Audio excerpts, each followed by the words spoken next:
warahmatullahi wabarakatuh.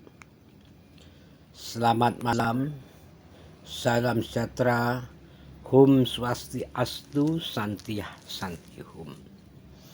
Kembali bertemu bersama Gusar Legend atau Satir Penisati atau Bobby Wong atau Nanang Hadi, terserah sahabat-sahabat memanggil dengan sebutan apapun. Yang penting itu baik dan bagus. Di akhir-akhir bulan Ramadan kita setelah puasa pasti banyak senang dan bahagianya, juga ada kesedihan. Di balik itu semua pasti setelah orang berpuasa pasti ada lebaran. Orang sedih pasti akan bahagia. Karena roda itu tidak berputar di bawah terus, pasti berputar ke samping ke atas. Begitu juga sahabat-sahabat yang telah berpuasa di bulan Ramadan. Sebentar lagi kita akan menghadapi menjelang Hari Raya Idul Fitri.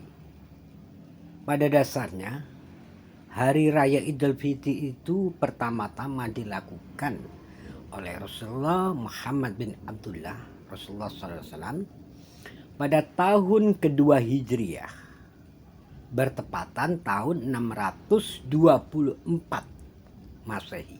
Setelah Perang Badar, Rasulullah menyatakan adanya sholat Idul Fitri.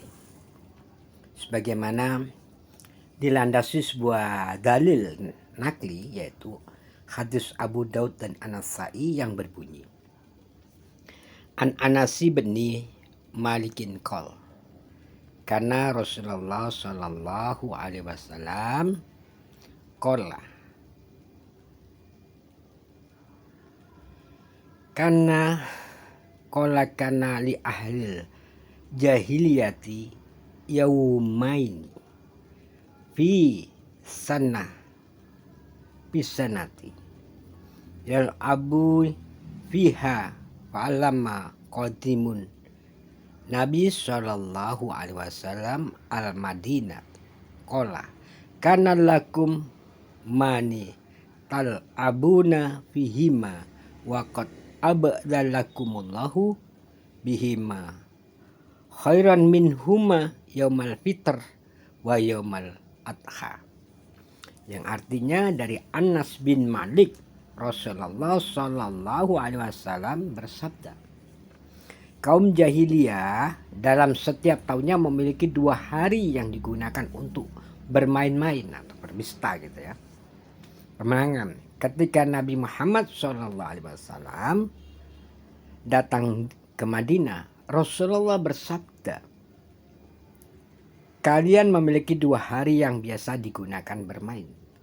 Sesungguhnya Allah telah mengganti 2 hari itu dengan hari yang lebih baik, yaitu Idul Fitri dan Idul Adha. Itu sahabat-sahabat. Seperti juga dasar-dasar tentang Idul Fitri itu, ada sebuah landasan juga yang dikatakan Rasulullah bersabda, Ani bin Mas'ud ani Nabi sallallahu alaihi wasallam anau qala ida somu sahru ramadana wa kharaju ila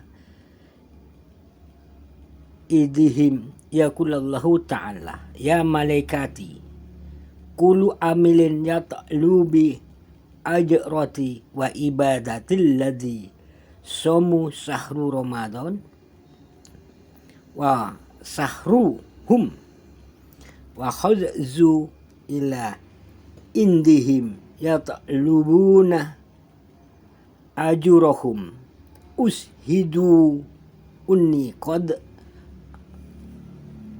afarat lahum fayanadi munadi ya ummata Muhammadin arji'u ila manazilakum qad badaltu sayyatikum hasanati fayakulallahu ta'ala ya ibadi safahum li wa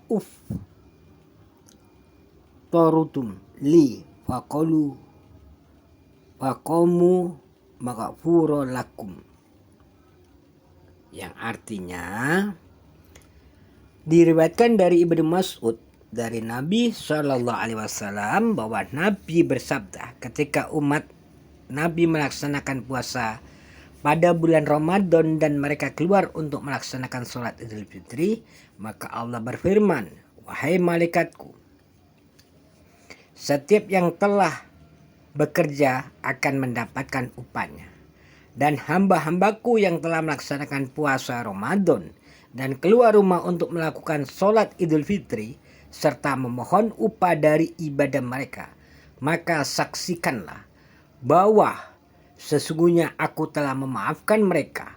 Kemudian ada yang berseru, wahai umat Muhammad, kembalilah ke rumah-rumah kalian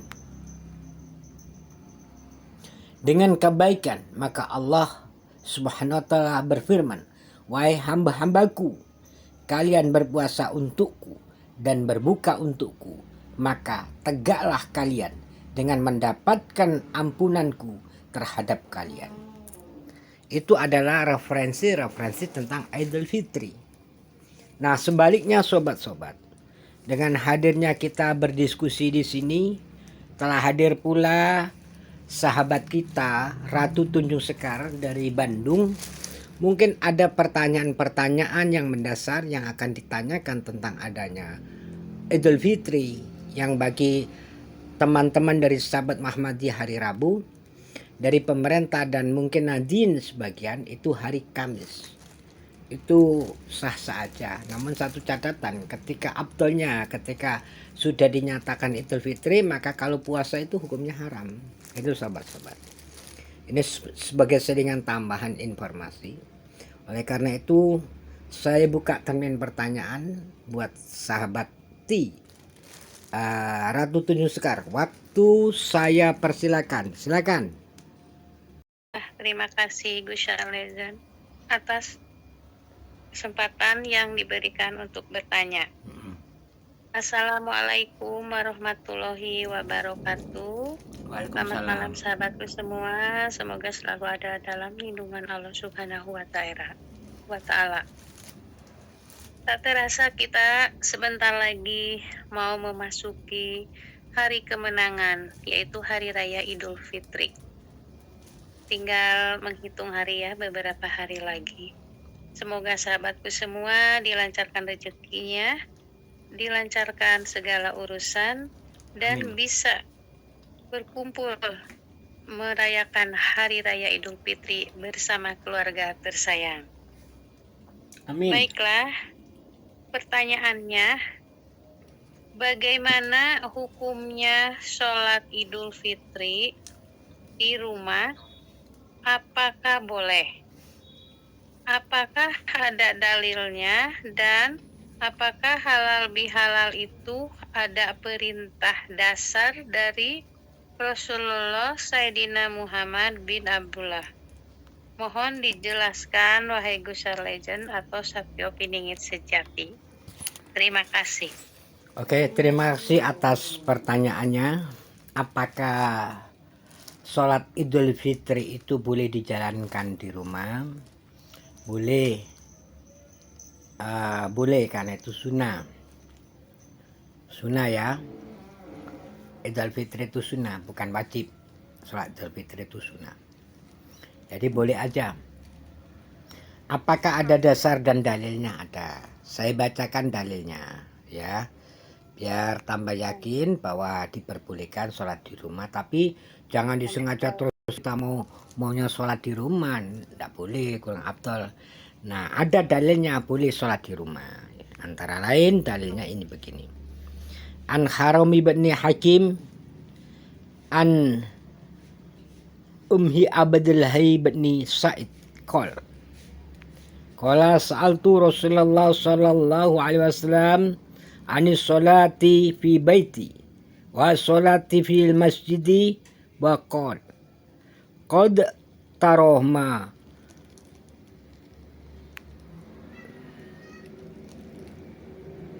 aqrabu baiti minal masjidi wala an usalli fi baiti akhbum min an usalli fil masjidi ilal maktuba, yang artinya dari Abdullah bin Sa'ad katanya, saya bertanya kepada Rasulullah SAW tentang sholat di rumah saya dan sholat di masjid. Rasulullah SAW menjawab, betapa dekatnya rumahku dengan masjid. Saya tunaikan sholat di rumah lebih saya sukai daripada di masjid, kecuali sholat wajib. Artinya boleh untuk sholat Idul Fitri dengan tata cara yang sudah umumnya harus praktek ya. Tapi memang itu sunnah yang berjamaah sih. Kalau dikatakan fardu tidak, itu tidak fardu. Itu loh ya. Tapi karena sholat Idul Fitri itu ada khutbahnya loh. Gitu. Tapi terus pertanyaan yang kedua adalah, apakah halal bihalal itu ada tuntunan atau di semua kitab yang setelah ada riset itu tidak ada.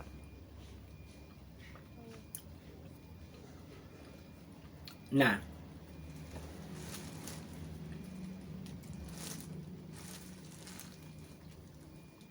halal bihalal sendiri artinya halal boleh, bil halal dibolehkan. Jadi halal bihalal pertama-tama dilakukan itu yang ada cuma di Indonesia. Tahun 1949. Pencetusnya adalah Kiai Wahab Hasbullah. Itu pernah saya ceramahkan di Bekasi waktu itu, saya halal bihalal. Saya katakan bahwa halal bihalal itu adalah ijtihad ulama, pendapat ulama. Dasar rujukannya ilmunya. Pada saat itu Indonesia mengalami kegoncangan pada tahun 49 itu, tokoh satu dengan tokoh lainnya tidak ada sinkronisasi kesepakatan, termasuk kiai dari Kiai Nahdiyin dan beberapa ormas yang ada di Indonesia, ormas Islam, sehingga ide dan gagasan dicetuskannya yaitu halal bihalal. Itu sebagaimana dalilnya tentang sholat sudah saya sampaikan, begitu juga halal bihalal buat Ratu Tunjung Sekar. Apakah ada pertanyaan lagi? Sudah jelas. Ya, oke, terima kasih. Kalau gitu diskusi kali ini kita tutup dulu, dan nanti kita lanjutkan diskusi-diskusi lainnya bersama saya Gus Legend. Apabila ada kebenaran itu datangnya dari Allah. Apabila ada kekhilafan dan kesalahan itu semata-mata karena ana fakur min ilmi, ana dhaif min ilmi, usikum wa nafsi bitaqullah, wallahul muwaffiq ila thoriq. Wassalamualaikum warahmatullahi wabarakatuh.